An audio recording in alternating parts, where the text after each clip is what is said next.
కన్న తల్లికేమైనా అరే కన్న తండ్రికేదైనా నిలువున నీరై కరిగి పరుగున వచ్చే కూతురు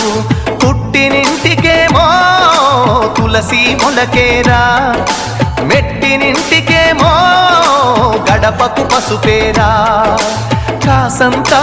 కుంకుమనే చచ్చేదాకా కోరుకునేది అందుకే కంటే కూతుర్నే కనాలిరా మనసుంటే మగాడిలా పెంచాలిరా